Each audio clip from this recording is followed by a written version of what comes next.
India star Prabhas నటిస్తున్న ప్రతిష్టాత్మక చిత్రం ఫౌజీ విడుదలకు ముందే సినీ వర్గాల్లో భారీ చర్చకు దారితీస్తుంది.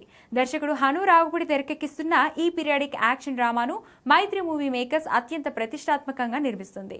సుమారు 600 కోట్ల భారీ బడ్జెట్తో రూపొందుతున్న ఈ చిత్రం యుద్ధ నేపథ్యంలోని అద్భుతమైన విజువల్స్ తో రూపొందుతుంది.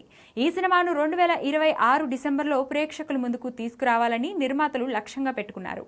ఈ నేపథ్యంలో బిజినెస్ డీల్స్ క్లోజ్ చేసే పనిలో ఉన్నారు. తాజాగా ఈ చిత్రానికి సంబంధించిన దక్షిణాది భాషల డిజిటల్ రైట్స్ ప్రముఖ ఓటీటీ దిగ్గజం నెట్ఫ్లిక్స్ సుమారు 180 కోట్లకు సొంతం చేసుకున్నట్లు తెలుస్తుంది. ఇది టాలీవుడ్ లో అతి పెద్ద ఓటీటీ ఒప్పందాల్లో ఒకటిగా భావిస్తున్నారు. మరోవైపు హిందీ ఓటీటీ శాటిలైట్స్ మరియు ఆడియో హక్కులపై కూడా ప్రముఖ సంస్థతో చర్చలు కొనసాగుతున్నాయని ట్రేడ్ వర్గాల టాక్. ఇక ఈ సినిమా షూటింగ్ విషయానికి వస్తే ఈ వారం నుంచి తదుపరి షెడ్యూల్ ప్రారంభం కానుంది.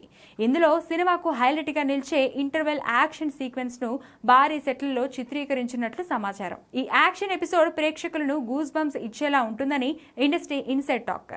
ఈ చిత్రంలో ప్రభాస్ కు జోడీగా ఇమాన్వి హీరోయిన్ గా పరిచయం అవుతుంది. మొత్తంగా 2026లో అత్యంత భారీ బడ్జెట్ చిత్రాల్లో ఫౌజీ ఒకటిగా నిలిచే అవకాశాలున్నాయి.